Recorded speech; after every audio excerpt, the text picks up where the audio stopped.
Welcome, everybody. So we're back again for another QA Masterclass presented by DCCAP. It's a monthly event where we invite a wide range of experts sharing their tips and insights. This is our 11th edition. Great journey for a growing initiative that we have here. So thanks to everybody who continues to join and learn from our great guests. And today we'll be speaking with Erin Hess, and she'll be taking us through some important insights on the subject of accessibility. My name is Catherine. I'm the partner manager at DCCAP. Just happy to be hosting today. As some of you may know, DCCAP is the parent company of QA Touch, what the series is named after. And we also do have, similarly, a suite of other products in e-commerce, and that ranges across from our integration tool with Chloris, our flexible product information management with FlexiPIM, and in-depth analytics with VisBee. And I encourage anybody interested to check us out more at dccap.com. And also feel free to use the event hashtag to keep the conversations going online, and that's the hashtag QA Masterclass. During the upcoming session, if you have questions, you can put that in the Q&A tab and any comments in the chat. We'll make sure to get to that by the end of the session. But without further ado, I'd like to go ahead and introduce Erin Hess. So Erin started her career as a graphic designer before becoming a self-taught coder who developed a love for software testing. She's known in the testing community as an accessibility champion, and for years has spread awareness of accessibility and universal usability barriers and helped organizations adopt and implement inclusive design practices. In her spare time, Erin continuously contributes resource materials to online testing communities, mentors anyone interested in accessibility, and occasionally writes tech blogs on medium.com. And I'll go ahead and include that link in the chat here in a moment. Today, she's going to just share some insights with what web accessibility is, why it's important, and exploring some of the basic tools that she uses for when testing for accessibility and some disability simulators to explore. So thanks so much for taking the time to join us, Erin, and I'll go ahead and pass it over to you. Awesome. Thank you for having me, Catherine and DCCAP, QA Touch, everybody joining us in today's session. As Catherine mentioned, I will be going over accessibility. So let me try to share my screen and we'll pop my presentation in here. Give me just a moment. All right, you guys. So we're going to get to know accessibility with me, your fellow human and hashtag ally. To get us going, we're going to just hop right into our introduction and agenda. So I'm Erin. I was born in North Carolina, where I graduated high school and then went to a private trade school for 2 years, where I studied 3D animation and digital media. And it was there I realized that, yeah, I love art. And yeah, I love technology, but I really wasn't ready for college or a career yet.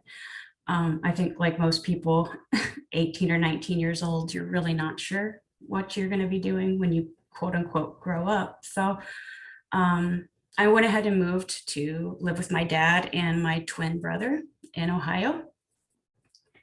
And we are actually the youngest of 8 total kids. So you could say that we come from a big family.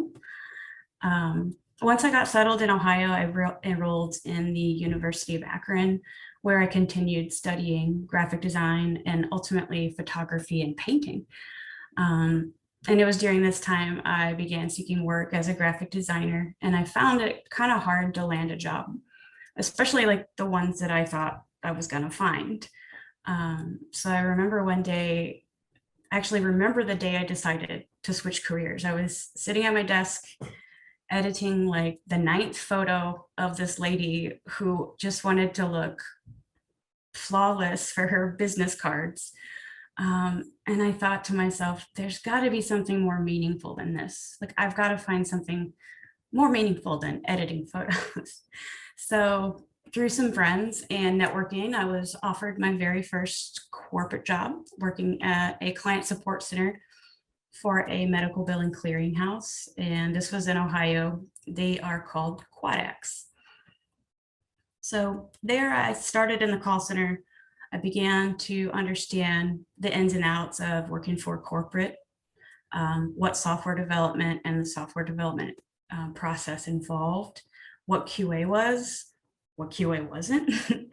And I found my niche in software testing. So within a few years, I was able to work my way into more technical roles. And by 2014, I landed my very first QA job as a tester, and that was at Overdrive. So if you're familiar with ebooks and audiobooks, you probably already have their app on your phone to consume books from your library. So that's a little bit about me. I wanted to show some of my artwork. I spent a lot of time in the studio the last year in Greensboro, where I paint. Mostly I focus on abstract expressionism, and I really like to find ways to incorporate light and texture into my paintings. And you can see the bottom left pictures of me standing next to one of my biggest pieces that I sold last year. So that's enough about me. We're going to get on into the agenda now. So we've gotten to know me a little bit. We're going to get to talk about what accessibility means. We're going to talk about some tools that I use and recommend. And we're going to have something called an empathy lesson, where we're going to explore testing as a different abled user. Also, hopefully we will have time at the end for Q&A. So by the end of this masterclass, I hope you'll have the ability to identify what being accessible means, some ways to empathize with users who require assistive technologies, and expand your knowledge on available tools to explore features developed with disabled users in mind. If you have any questions or comments, post them in the chat. We will be interacting with y'all this whole time. And as Christina mentioned, if we don't get a chance to answer you during the session, we will keep the conversation going. So we'll have links to all our social media, all the networking sites posted at the end. Anything I mention in here, we're going to definitely give you resource links to. So you'll be able to follow up with us.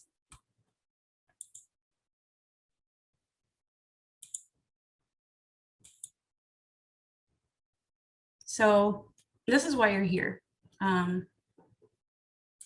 What is accessibility? So to get started, I want to ask, because I like getting to know y'all, post a comment or an emoji or something to let us know you are or aren't familiar with accessibility. Maybe why you're here.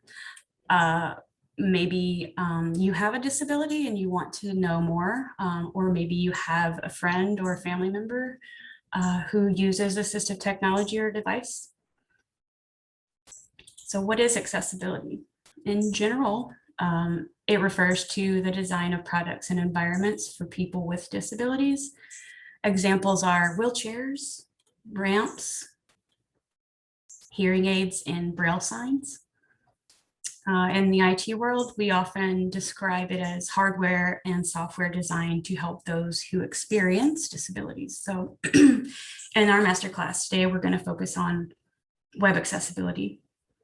And we're going to go a bit deeper into some of what these examples are in a little bit when we do the empathy lesson. So what's accessibility? Well, they're guidelines structured around some principles that measure some levels of compliance, yada, yada. WCAG, we got a lot of acronyms to go over today, so I'm going to be going over them a lot, and as soon as I can abbreviate them, I will. Web Content Accessibility Guidelines, or WCAG, are defined standards that legally require companies to offer and maintain sites that people with disabilities can use and access. And these are defined standards. It's based off of 4 guidelines. So to break those down even further is the acronym POUR, POUR. And these stand for perceivable, operable, understandable, and robust. And to dig in a little more on those, perceivable means that the information and user interface components must be presentable to users in a way they can perceive. What that means is like handling text alternatives through things like captioning and sign language, your approach to the sequencing of content and layout, handling of colors and contrast, even text size and audio controls would be part of that guideline. Next, we have operable, which means compatibility essentially with your keyboard or mouse. The UI components and navigation must be operable. You'll find some guideline principles under this guideline would be like time allowance. How long does something take before the page times out? How long does the user have to fill out a form? Or an error should fire within an expected time frame. Input methods like touch target sizing and alternative input methods are also part of this guideline. And next, we have understandable, and this means easy to comprehend. Under this principle, you'll find some guidelines around predictable and consistent actionable components. That's a mouthful and a lot of syllables. Feedback and error handling, and help, like contextual help and error prevention. Next, and finally, robust. This means that your website or app should work well across different platforms, technologies, and devices within reasonable time limits. And under this principle, you'll find some guidelines around status messages, sending messaging to the user without interrupting their workflow by giving focus to an element. So this real world example could be you're shopping online and you click a button that says added to cart. So shopping online should act as a message. So if you add it to cart, it shouldn't do anything. You just click the thing and now there's an item in your cart or your basket. You shouldn't be redirected anywhere else or focus on anything else. You should be able to continue what you were doing. So that's robust. And that's the 4 principles of WCAG. Next, we're covering ADA compliance. There are 3 levels of accessibility compliance. And we could spend a whole day talking about these 3. I'm going to just briefly touch them and tell you what they mean and tell you which one is the most standard. So you have essential, ideal, and specialized. For essential, if this isn't met, that usually means assistive technology probably isn't going to be able to operate the page for somebody that may need it. Like you may not have alt text, you may not have ARIA labels, you may not have headers. You're going to have a hard time. You're going to have a bad time if you need to use this website and you might be visually disabled or hearing disabled. AA, this is your ideal support. This is required for multiple government and public body websites. Literally, most projects strive for AA compliance. And finally, there's AAA. And this is specialized support, typically reserved for parts of the website or apps that serve a specialized audience. This is an area I would like to learn a little bit more about. I haven't yet worked on a project where we focused on AAA. So that'll be a fun project in the future. And then next up, we're going to go over a few tools that I use when testing and exploring accessibility. If I'm starting a new project, I might use these tools to start exploring and work on some accessibility audits. So testing web content for accessibility is more approachable than ever. There's so many resources and tools online. There's amazing communities out there. I'm going to give those shout outs at the end because I have a ton. And the best way to learn is literally doing it. Practice, explore, use some of these tools, Google and just look up accessibility testing tools and see which ones you can find and use on your own. But today we're going to talk about AXDev tools, Wave, and NVDA. So Axe DevTools is free accessibility browser extension. I do believe, yes, it is available in Chrome, Firefox, and IE. It's ideal for dev teams to test web apps to help identify and resolve common accessibility issues. It's easy to use. You do not need any advanced accessibility knowledge. And I just realized I have a typo there. I'll fix that.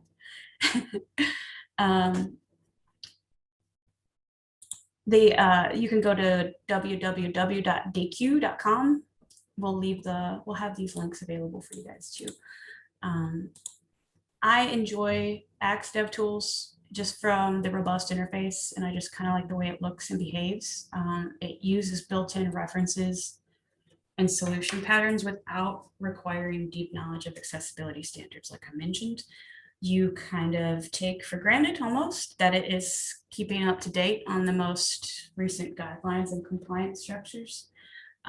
So if you find an accessibility issue, you are going to be provided with an issue description, the location, source, level of impact. You'll be able to highlight, inspect, learn more info about how to fix the problem and why it matters. Provides a lot of insight. I use this when I need to develop any type of audit report for a developer or any stakeholder who asks for an accessibility audit. I'll use this to put a report together for them of mostly just the critical and serious issues, and I might mention the moderate or minor ones and go from there. Next, we're going to talk about Wave. Wave is a web accessibility evaluation tool. They were developed by WebAIM. I am linking them at the end as well as one of my resources. I love WebAIM. Wave will annotate your errors and warnings in line, which allows you to know instantly what element on your page is causing the issue. And a panel at the bottom allows you to see the annotated HTML, which will point directly to the offending code.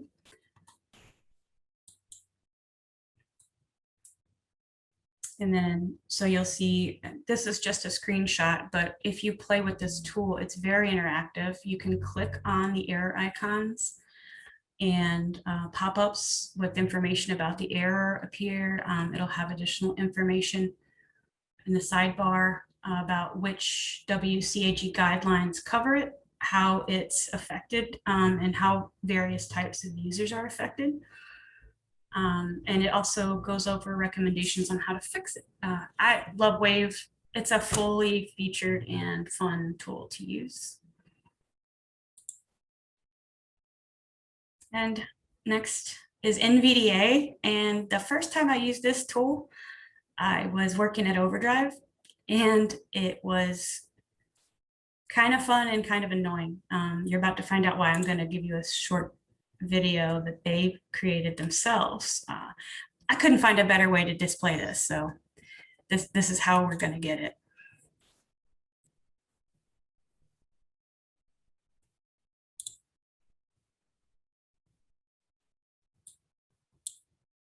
What is NVDA? Let's have it tell us. What is NVDA? Graphic NVDA logo. NVDA is a screen reader, a program which reads aloud information which is presented on screen. NVDA can be started automatically or with a keystroke. It is reading this text using the Microsoft One Core Catherine voice. NVDA works in most programs. This text is in a PDF file. Let's keep reading. Popular and free. Not-for-profit charity NV Access make NVDA. Friends. So you can get the point. It's kind of neat. It can be kind of annoying because also one of the features is mouse over. So if you are mousing over many elements on your page and they all have labels and ARIA, NVDA is going to literally read them all out loud. So it can be fun. You have to intentionally want to be using it specifically for certain areas. Otherwise, you're going to have a hard time.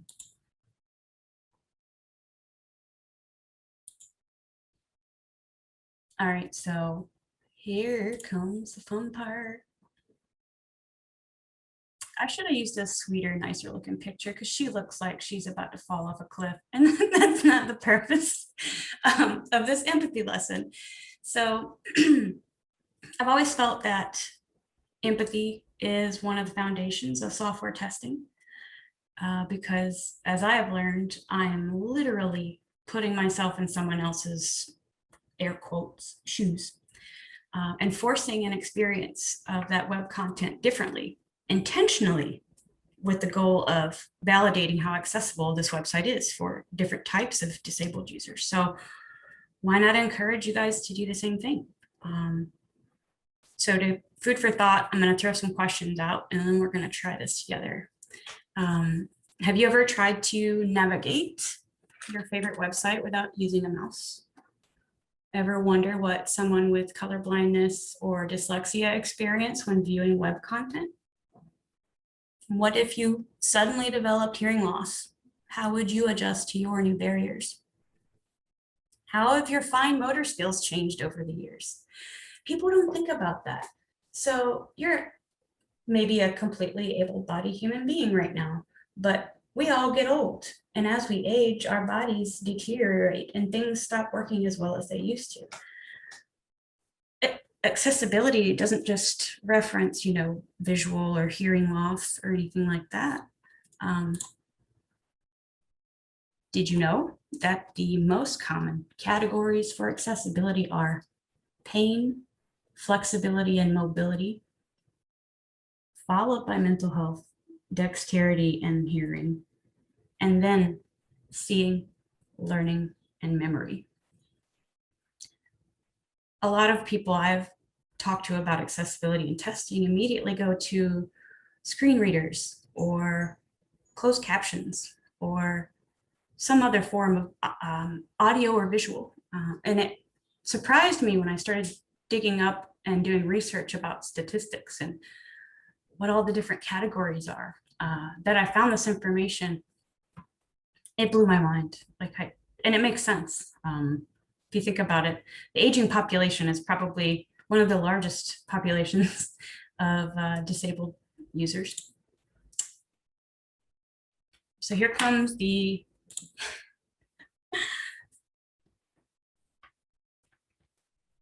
we're going to try the empathy lesson. So we have a couple ways I could do this. You can do it on your own right now with your device or a website. Go to your favorite website and try to navigate without your mouse, or try to check out on Amazon without with doing only voice commands, to just do something different. I'm going to give you guys a couple minutes while I pull up a simulator. Okay, so we're going to go through the Funkify simulator here, and it is a Chrome browser extension. And for fun, we're just going to use grubhub.com. No real reason, it's just got a lot of pictures that are easy to see and some text, so I can show you this little demonstration. So our first one we're going to cover is you're going to experience blurry vision through Blurry Bianca. It's going. And this simulator is just going to go through, in the free version anyway, it's set at an intensity. If you do get the premium version, you have a little bit more to work with. But for our demonstration, we just have a little bit of blur. And you can read more about this simulator by flipping the card over. And then here we have a couple of others. We're going to go through, we'll stop this and we'll go through Color Carl. And this one's going to simulate a user with color blindness. And this particular simulator, we have a couple different ones, but the one that it's set to is going to be red. And you can flip this one over and read the other side about Color Carl. We'll stop that simulation. And the next one we're gonna check out is Dyslexia Danny. This simulator is kind of interesting. So focus your eyes on some of this text in the background before I turn this on. We'll hit start. As you can see, everything kind of starts shuffling around. or this one is just going to scramble. Pause actually stops it and it won't let me pause it. But what you see with dyslexia is the letters in a word shift. And sometimes it takes you a little bit longer to make sense of what the view said it. This is going to simulate what it's like maybe if I have Parkinson's. I'm not going to see that it's just shuffling around. Read a little bit more about this one here on the back of the card. Okay, we're going to stop that one. He is going to represent Parkinson's. I know it's all black now because my mouse is going to represent your eyes. See? Now, this vision example is like a circle.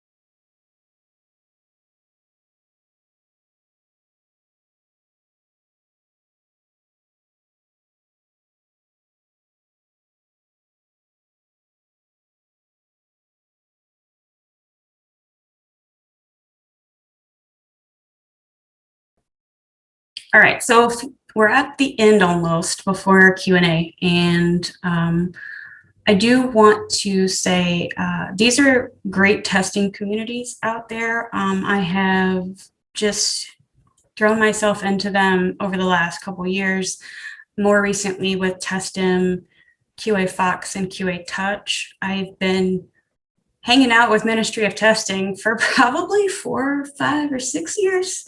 I don't know if they know me that well from that long ago, mostly probably from the last year, but and definitely with Ally for the last few years.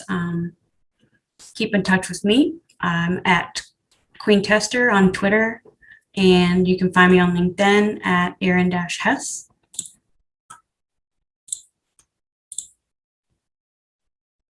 And I think we're ready for some Q&A. Cool. It looks like we do have a question that came in from Bray. How can we explain the importance of accessibility to be added to a project? Oh man, I love these kind of questions because what I learned, you're not taught accessibility testing. Everywhere I've ever learned, it's kind of just been something in the background. We kind of know the developers are coding against some, structure and guidelines, and there wasn't really anywhere or room for somebody to focus on it. And because I was working at Overdrive when I first started empathizing with different end users, it was like, well, what do I do if this screen reader isn't working right? So to explain the importance of accessibility and testing it for a project, you want to discuss, maybe go ahead and do your own audit first with some of the tools we went over today, over maybe some of the concerns you have, like areas on a web page you think are weird and you want to prove something. So take that information with you. Maybe put a report together, depending on how structured your reporting process is. Some places are super lenient. You can just do it over a conversation. Some places want you to document it in a backlog as a subtask or a tech debt. Somehow get your information, get your supported documentation, your concern documented, take it to a stakeholder and tell them hey, this is the website. Here's an area of my concern. Here's all the information I found about it. You guys might want to know we could be legally breaking a rule, and we need to address this because we might have some fees. Explain to them why it matters to you. And that should be enough. Yeah, that's great advice. Okay, well, it looks like I don't have any other questions popping in. I could go over, I know sometimes I'm asked, like, what are myths? What are some myths of software testing for accessibility? Like, right away, a lot of people may think it's difficult or not approachable. And I think that thought is mostly because you are unaware. You just haven't found the right tool, or you haven't been in a community that embraces talking about it or playing with it or just learning and practicing.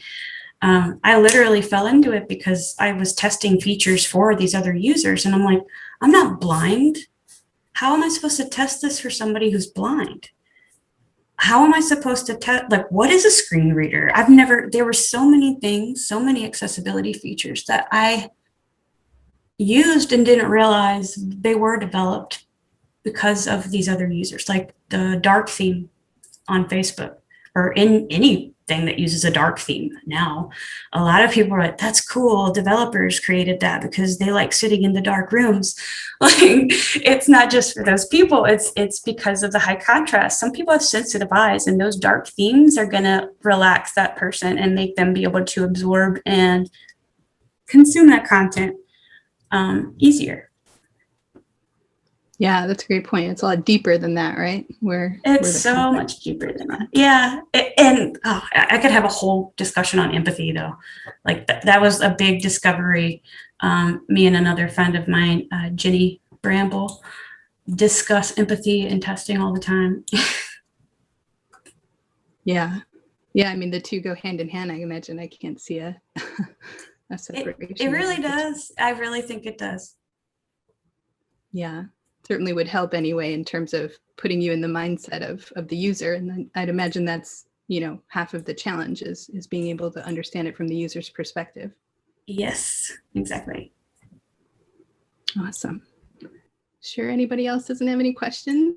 Oh, somebody. Oh, here we go. What are the key kinds of accessibility you'd consider absolutely mandatory in the unfortunate event that you must choose for any reason? That's a good question. Oh boy, key. Wow. Yes, there's a checklist out there that it's basically going to go through a couple of things. So my head's going in a million places. So it depends. You're going to have to, especially if your organization isn't pursuing testing accessibility. I personally, the types I consider absolutely mandatory, ARIA labels, headers. I want to be able to see that everything on the screen makes sense. I don't have any barriers, so I want to make sure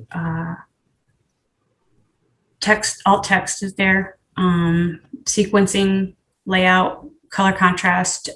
You want to be able to zoom in and out, like super simple things.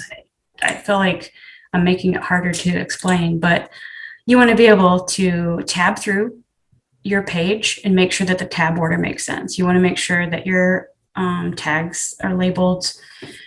I'm actually pulling up a checklist right now so I can give that as a reference.